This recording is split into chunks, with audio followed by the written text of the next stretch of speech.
अस्सलाम वालेकुम। हमने स्टार्ट किया हुआ था WBC डिसऑर्डर्स और we discussed about the leukopenia and leukocytosis और उसका आपको पता होना चाहिए, ठीक है। अब हमने बात करनी है इन्फेक्शियस मोनोन्यूक्लियोसिस की। हमने पीछे भी बात की है, बहुत इंपॉर्टेंट कंसेप्ट हमने लिया कि जब भी कोई वायरल इन्फेक्शन हमारी बॉडी में होता है तो उसकी वजह से लिम्फोसाइट्स का लेवल ज़्यादा हो जाता है। यही हमने बात की थी ल्यूकोसाइटोसिस में कि लिम्फोसाइटिक ल्यूकोसाइटोसिस होता है जब हमारी बॉडी में कोई वायरस इन्फेक्ट करता है, ठीक है। तो इन्फेक्शियस मोनोन्यूक्लियोसिस में जो वायरस इन्फेक्ट करता है वो एप्सिन बार वायरस होता है। इसके बारे में आपको पता होगा, ठीक है। तो ये जो एप्सिन बार वायरस होता है, ये जब इन्फेक्ट करता है तो ये हमारे पास क्या करवाएगा, ऑब्वियसली वायरल इन्फेक्शन है तो लिम्फोसाइटिक ल्यूकोसाइटोसिस करवाएगा, ठीक है। तो इसमें जो है हमारे पास क्या होते हैं कि लिम्फोसाइट्स जो होते हैं इन्वॉल्व वो CD8 पॉजिटिव टी सेल्स होते हैं, ठीक है। लिम्फोसाइट दो तरह के होते हैं, बी सेल्स और टी सेल्स। अब इसमें जो लिम्फोसाइट्स इन्वॉल्व होते हैं वो हमारे टी सेल्स इन्वॉल्व होते हैं, ठीक है। Reactive CD8 positive T cells होते हैं। अब कभी कभार जो है साइटोमेगलो वायरस का भी होता है कॉज ये इन्फेक्शन मोनोन्यूक्लियोसिस का, लेकिन इतना ज़्यादा नहीं होता, ठीक है। अब जो एप्सिन बार वायरस होता है ना वो हमारे सलाइवा से पास आउट होता है। किसिंग डिजीज़ भी हम इसको कहते हैं। ज़्यादातर किसको इफेक्ट करता है, टीनेजर्स को इफेक्ट करता है, ठीक है। अब ये किन किन एरियाज़ को जो है ना एप्सिन बार वायरस इन्फेक्ट करता है वो इन्होंने लिखे हुए हैं कि ये ओरोफेरिंक्स के अंदर अगर करवाएगा इन्फेक्शन तो फेरेंजाइटिस करवाएगा, तो पेशेंट गले खराब के साथ आएगा, ठीक है। अगर लिवर के अंदर करवाएगा तो हेपेटाइटिस हो जाएगा पेशेंट को, उसकी जो है लिवर जो है लार्ज कर जाएगा जिसको हम हेमेटोमेगाली कहते हैं, और लिवर एंजाइम्स उसके एलिवेट हो जाएंगे, मतलब लिवर को ख़राब करता है ये, ठीक है। इसके अलावा ये बी सेल्स को इन्फेक्ट करता है। तो अभी हमने देखा कि देखें होता इसमें मतलब होते इसमें टी लिम्फोसाइट ज़्यादा है, ठीक है।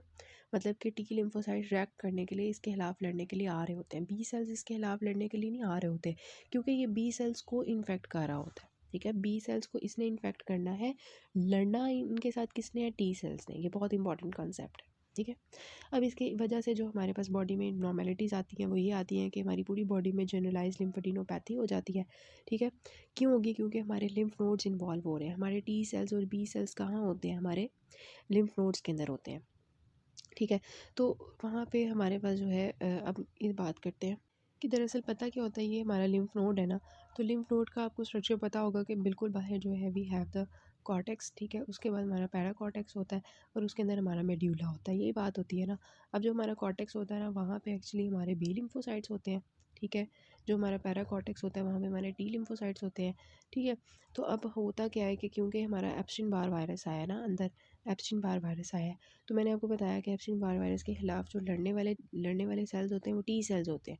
तो जब वो इसके खिलाफ लड़ेंगे तो यहाँ पे पैरा कॉर्टेक्स में टी सेल ज़्यादा हो जाएंगे क्योंकि वहाँ पे टी सेल्स होते हैं, और पैरा कॉर्टेक्स भी इनलार्ज कर जाएगा। तो ये बात ही इन्होंने बताई हुई है यहाँ पे कि हमारा जो पैरा कॉर्टेक्स होगा, ठीक है, वो हमारे पास जो है ना पैरा कॉर्टेक्स, ठीक है, वहाँ पे एक्चुअली क्या होगा, टी सेल्स का हाइपरप्लेसिया हो जाएगा और उसकी वजह से क्या होगी, लिम्फेडिनोपैथी हो जाएगी। अब lymph node as a whole भी इनलार्ज करेगा ना, क्योंकि टी सेल्स इतने ज़्यादा पैरा कॉर्टेक्स में हो गए हैं तो लिम्फ नोड्स इनलार्ज कर जाएंगे, और इसके अलावा जो है जहाँ जहाँ टी सेल्स जाते हैं वो चीज़ें इनलार्ज करेंगे। अब जो हमारी स्प्लीन होती है ना, ठीक है, स्प्लीन का आपको पता होगा ऐसे करके स्ट्रक्चर होता है। अब उसमें ना हमारे पास आपको पता है रेड पल्प होता है, और वाइट पल्प होता है, ठीक है।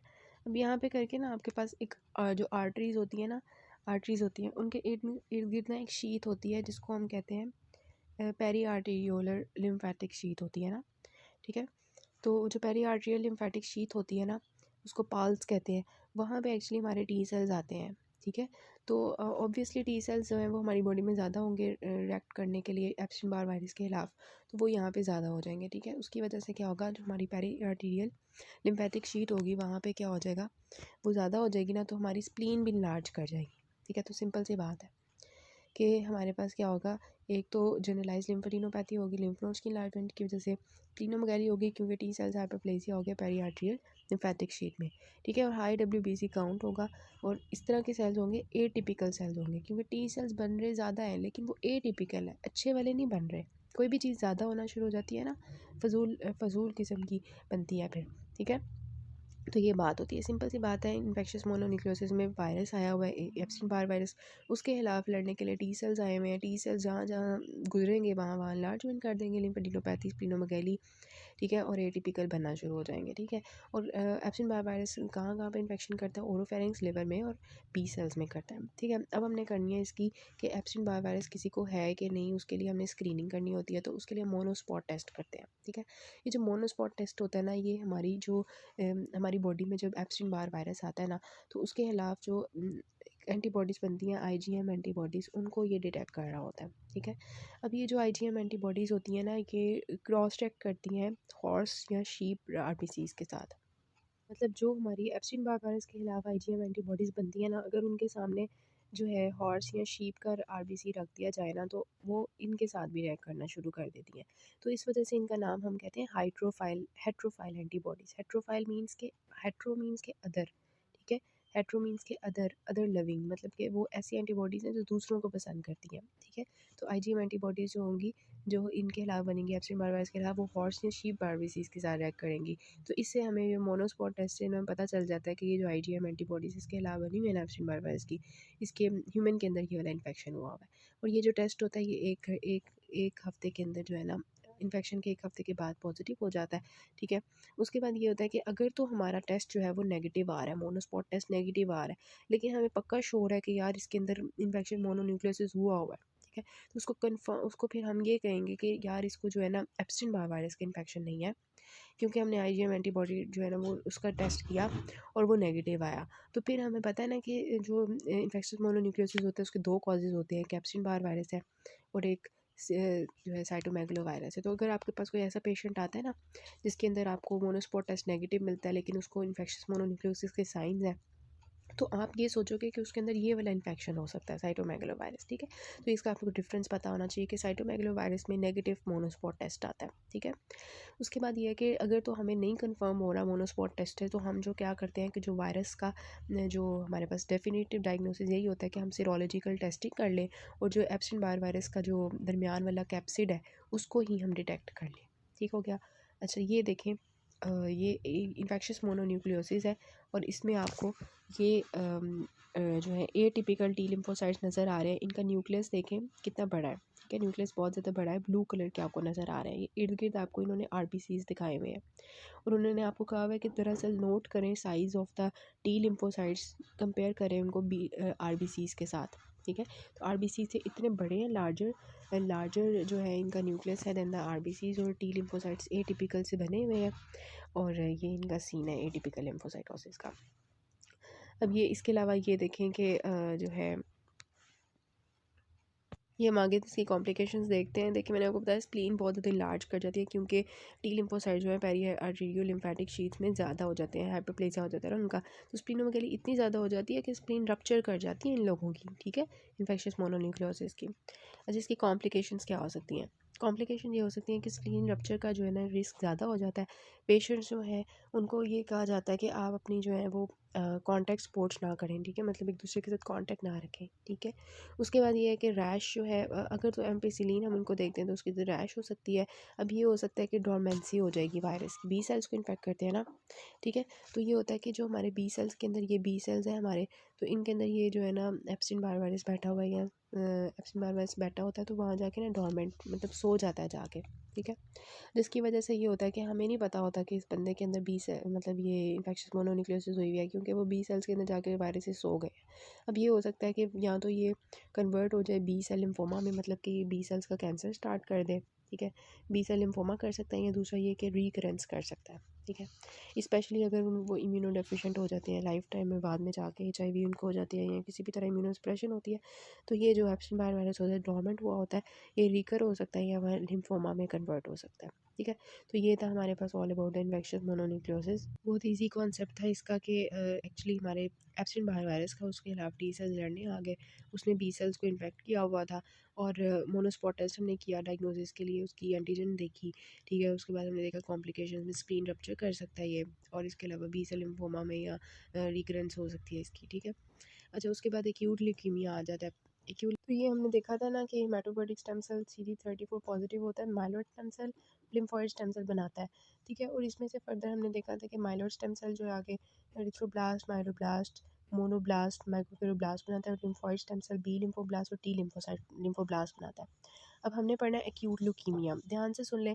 अब एक्यूट ल्यूकीमिया में क्या होगा कि हमारे लिम्फोब्लास्ट जो है उनकी अमाउंट ज़्यादा हो जाएगी, ठीक है। लिम्फोब्लास्ट की जो अमाउंट है वो ज़्यादा हो जाएगी। ल्यूकीमिया जो होता है उसमें क्या होता है कि ये जो हमारे लिम्फोब्लास्ट है ना ये ज़्यादा होंगे, ठीक है, ब्लास्ट ज़्यादा होंगे। जब भी ब्लास्ट ज़्यादा होंगे ना, तो उसको हम कहेंगे ल्यूकीमिया हो गया, ठीक है। और अगर तो हमारे पास है ना माइलॉइड स्टेम सेल्स वाले जो आगे ब्लास्ट हैं वो अगर ज़्यादा होते हैं तो उसको हम माइलॉइड ल्यूकीमिया कहेंगे, क्योंकि माइलॉइड स्टेम सेल वाले ज़्यादा हुए हैं ब्लास्ट, ठीक है। और अगर वो हमारे जो है लिम्फॉइड स्टेम सेल वाले ज़्यादा हो गए तो उसको हम कह देंगे कि ये जो है ना लिम्फोब्लास्टिक ल्यूकीमिया है, ठीक है। तो लिम्फोब्लास्टिक ल्यूकीमिया क्या होगा, जिसमें लिम्फॉइड स्टेम सेल्स के जो लिम्फोब्लास्ट हैं वो ज़्यादा होंगे।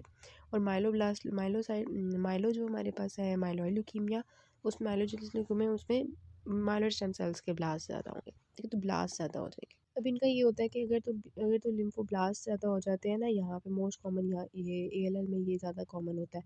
बी ये भी होता है, एएलएल में ये भी होता है बॉल, ठीक है। बी लिम्फोसाइट वाला एएलएल हो सकता है, या टॉल हो सकता है, मतलब टी लिम्फोसाइट का एएलएल हो सकता है, ठीक है। इसी तरह मतलब ये होगा कि जब भी ये बॉडी में ज़्यादा होना शुरू हो जाएंगे, बोन मैरो ये वाली लीनिएज ज़्यादा हो जाएगी ना, तो ये वाले जो इस साइड वाले होंगे ना, ये स्प्रेस होना शुरू हो जाएंगे। ये बहुत इंपॉर्टेंट चीज़ होती है। जब ये स्प्रेस होना शुरू हो जाएंगे तो पेशेंट को आरबीसीज़ की कमी हो जाएगी, तो एनीमिया हो जाएगा। पेशेंट को न्यूट्रोफिल्स वगैरह की कमी हो जाएगी, तो हमने देखा था कैसे इन्फेक्शंस के रिस्क ज़्यादा हो जाएंगे, ठीक है। मोनोसाइट्स की कमी हो जाएगी तो ऑब्वियसली इन्फेक्शंस के रिस्क ज़्यादा होंगे। प्लेटलेट्स की डेफिशिएंसी हो जाएगी पेशेंट को, तो क्या होगा कि उनकी ब्लीडिंग टेंडेंसी ज़्यादा हो जाएगी। तो यही बात होती है कि ब्लास्ट ज़्यादा होने की वजह से बोन मैरो के अंदर बाकी सेल्स जो हैं वो स्प्रेस हो जाएंगे, सिंपल सी बात, ठीक है। So what is acute leukaemia के इसमें क्या होता है कि ब्लास्ट की न्यूप्लास्टिक प्रोलिफरेशन स्टार्ट हो जाती है, और ब्लास्ट जो है वो 20% से ज़्यादा हो जाते हैं, ठीक है। जो इमेच्योर ब्लास्ट होते हैं। अच्छा, जो इमेच्योर ब्लास्ट होंगे वो क्या करेंगे, बाकी सारे जो हेमाटोपोइसिस के नॉर्मल सेल्स होंगे उनको कम कर देंगे, जिसकी वजह से पेशेंट को एनीमिया हो जाएगा, थ्रोम्बोसाइटोपिनिया और न्यूट्रोपिनिया हो जाएगा। अब ये जब ब्लास्ट एंटर करते हैं ब्लड स्ट्रीम में, तो उसकी वजह से क्या होता है, हाई डब्ल्यूबीसी काउंट हो जाता है, ऑब्वियसली इनकी अमाउंट ज़्यादा हो जाएगी तो, ठीक है। अब इनकी पेरेंट्स कैसे होती है कि ये हमारे पास लार्ज इमेच्योर सेल्स होते हैं, और इनके न्यूक्लियोलाई जो होते हैं वो पंच्ड आउट होते हैं। इनके पेरेंट्स मैं अभी आपको दिखाती हूँ। और इसकी दो टाइप्स होती हैं हमारे पास, एक्यूट लिम्फोब्लास्टिक ल्यूकीमिया होता है जिसमें लिम्फोब्लास्ट ज़्यादा हो जाते हैं, और एक्यूट माइलोजेनिक ल्यूकीमिया होता है जिसमें माइलोब्लास्ट ज़्यादा हो जाते हैं, सिंपल सी बात, ठीक है। तो ये इसकी जो है पेरेंट्स है, इन्होंने बताया था कि ये पंच्ड आउट हमारे पास इस तरह से लिम्फोब्लास्ट होते हैं, बड़े बड़े सेल्स होते हैं। और ये आपको नज़र आ रहा होगा अंदर इनके जो न्यूक्लियोलाई, ऐसे लग रहा है कि इन्होंने अंदर से निकाल दिया हुआ है। ये न्यूक्लियोलाई नज़र आ रहे हैं, ऐसे लग रहा है कि खींच के बाहर निकाल दिया हुआ है, ठीक है। मुक्का बाहर के ना बाहर निकाल दिया हुआ है। तो इस वजह से ना इनको कहते हैं कि ये हमारे पास लार्ज इमेच्योर सेल्स होते हैं लिम्फोब्लास्ट, और इनके अंदर पंच्ड आउट न्यूक्लियोलाई होते हैं। ये बहुत इंपॉर्टेंट चीज़ होती है, ठीक है, इसको डायग्नोस करने के लिए। हमें जैसे स्मीयर देखा, उसमें देखा तो हमें ये नज़र आ जाते हैं। अच्छा, उसके बाद ना हम एक कंसेप्ट करते हैं। अब देखिए फॉर एग्जांपल किसी को ल्यूकीमिया हुआ हुआ है, ठीक है। हमने डिफरेंशिएट करना है कि उसको लिम्फोब्लास्टिक ल्यूकीमिया है या माइलॉइड ल्यूकीमिया है, ठीक है। उसके अंदर माइलोब्लास्ट ज़्यादा हुए हुए हैं या उनके अंदर लिम्फोब्लास्ट ज़्यादा हुए हुए हैं, इनको हमने डिफरेंशिएट करना है। तो अब इसके लिए बहुत इंपॉर्टेंट कंसेप्ट ये होता है कि जो हमारे लिम्फोब्लास्ट होते हैं ना, उनके अंदर एक एंजाइम होता है, वो एक्सप्रेस कर रहे होते हैं TDT एंजाइम, ठीक है। टी एंजाइम जो होता है ये एक्चुअली हमारे पास होता है present only in the lymphoblast, ठीक है। ये जो एंजाइम होता है ये ओनली हमारे लिम्फोब्लास्ट में होता है, ये हमारे लिम्फोसाइट्स में भी नहीं होता, ये हमारे इस साइड पे भी नहीं होता, ठीक है। ये सिर्फ ये एक्सप्रेस कर रहे होते हैं। अब जो ये वाला एंजाइम होता है ये इनमें होता है। अब देखें, हमने हमें पता चल गया कि अब हम यहाँ पे आ गए कि लिम्फोब्लास्ट ही हैं। अब हमने ये डिफरेंशिएट करना है कि ये बी लिम्फोब्लास्ट है या टी लिम्फोब्लास्ट है। तो इन दोनों को डिफरेंशिएट करने के लिए भी कुछ होना चाहिए ना। ये तो हमें पता चल गया था ये लिम्फोब्लास्ट है, तो उसके लिए हमारे पास ना CD मार्कर्स होते हैं। अब जो बी लिम्फोब्लास्ट होते हैं ना, ठीक है, बी लिम्फोब्लास्ट उनके ऊपर जो मार्कर्स होते हैं वो होते हैं CD10, CD10, CD19, ठीक है, और CD20, ठीक है। ये तीनों मार्कर्स हमारे बी लिम्फोब्लास्ट पे होते हैं। जो टी लिम्फोब्लास्ट होते हैं ना, उनके ऊपर जो मार्कर्स होते हैं वो CD2 से लेके ना, तो हम कह सकते हैं CD8 तक जाते हैं, और ऑड नंबर्स में CD3, CD4 और CD7, इस तरह से ना। तो ये इस तरह से है, मतलब कि इनके थोड़े से मार्कर्स छोटे होते हैं, CD2, CD8, CD2 से CD8 तक, ठीक है। तो अब हम जब मार्कर्स देखते हैं तो इससे हमें पता चल जाता है कि ये इधर हमारे बी लिम्फोब्लास्ट हैं या टी लिम्फोब्लास्ट है, ठीक है। तो ये कंसेप्ट हो गया। अब हमने मतलब कि ये हमारे क्या होंगे, इनके अंदर TTT पॉजिटिव होगा, बी लिम्फोब्लास्ट के अपने CD मार्कर्स होंगे, टी लिम्फोब्लास्ट के अपने CD मार्कर्स होंगे, तो उनको हम डिफ्रेंशिएट कर लेते हैं। अब एक और बात आती है, जो हमारे माइलोब्लास्ट होते हैं ना, इनके अंदर जो चीज़ पॉजिटिव आती है वो माइलोपेरोक्सीडेज पॉजिटिव होते हैं। तो माइलोपेरोक्सीडेज पॉजिटिव होंगे तो इससे हमें पता चल जाएगा कि ये हमारे माइलोब्लास्ट है, ठीक है। तो एक्यूट लिम्फोब्लास्टिक ल्यूकीमिया के बारे में क्या है कि लिम्फोब्लास्ट इसमें ज़्यादा हो जाते हैं बोन मैरो में, और किसमें इसमें क्या होता है कि ये पॉजिटिव होते हैं टीडीडी एंजाइम में, जो माइलोब्लास्ट में भी नहीं होते और जो मेच्योर लिम्फोब्लास्ट में नहीं होते, इस वजह से हमें पता चल जाता है। अब जो डाउन सिंड्रोम के लोग होते हैं ना, उनको एज ऑफ 5 साल के बाद जो है ना एसोसिएशन हो सकती है ALL की। याद रखना है आपने कि ALL जो होता है वो 5 साल के, डाउन सिंड्रोम के जो लोग होते हैं उनके 5 साल के बाद जो है ना उनके रिस्क ज़्यादा हो जाता है। अब ये जो ALL होता है वो 2 तरह का होता है, बाल होता है और टॉल होता है। बॉल में क्या होता है कि हमारे पास ये मोस्ट कॉमन होता है, जिसमें बी लिम्फोब्लास्ट ज़्यादा हो जाते हैं, ठीक है। इसमें जो लिम्फोब्लास्ट होंगे वो एक्सप्रेस कर रहे होंगे CD10, 19 और 20। मैंने आपको बता दिया बी लिम्फोब्लास्ट जो है ये एक्सप्रेस कर रहे होते हैं। इनका रिस्पॉन्स टू कीमोथेरेपी बहुत अच्छा होता है, मतलब होते ही मोस्ट कॉमन है, लेकिन ये है कि अच्छी तरह ट्रीट हो जाते हैं और इसमें हमें जो है वो प्रोफिलैक्सिस करनी पड़ती है to the scrotum and the CSF, ठीक है। क्योंकि दरअसल ये जो होते हैं ना, ये कीमोथेरेपी जो हम दे रहे होते हैं, ये ना ये हमारी जो है ब्लड ब्रेन बैरियर में नहीं जाती, ठीक है, ब्लड ब्रेन बैरियर में भी नहीं जाती, और हमारे जो टेस्टिस का बैरियर होता है, टेस्टिस ब्लड बैरियर, उसके थ्रू भी ये पास नहीं कर सकती ना, तो इस वजह से हमें ना प्रोफ्लेक्सिस देना पड़ता है पहले स्क्रोटम और CSF में, ताकि वहाँ पे जो है ना ये ना स्प्रेड करे ना। अच्छा, उसके बाद इसकी जो है प्रोग्नोसिस जो है बेस करती है ऑन द साइटोजेनिक एब्नॉर्मेलिटीज़। अब जो अगर तो ये वाली ट्रांसलोकेशन होगी 12 to 21, तो इसका गुड प्रोग्नोसिस होता है और ये ज़्यादातर बच्चों में कॉमन होता है। ये हमने जो है जब रॉबिन्स पढ़ी थी उसमें भी हमने देखा था। और जो 922 वाली ट्रांसलोकेशन होती है इसका पुअर प्रोग्नोसिस होता है और ये एडल्ट्स में ज़्यादा कॉमन होता है। ये आपको पता है ना, BCR एबल वाली म्यूटेशन होती है, ये वाली 922 वाली, तो इसका पुअर प्रोग्नोसिस होता है। जो अडल्ट्स में है उसका पुअर प्रोग्नोसिस है, ठीक है, और जो बच्चों में है 1221 उसका गुड प्रोग्नोसिस है, ठीक है। तो ये आपने खुद याद करना है। अच्छा, उसके बाद जो हमारे पास है टी लिम्फो टॉल जो है ना, उसको हम नेक्स्ट पार्ट से करते हैं। अभी तक आपको बस इतना ही बताना चाहिए।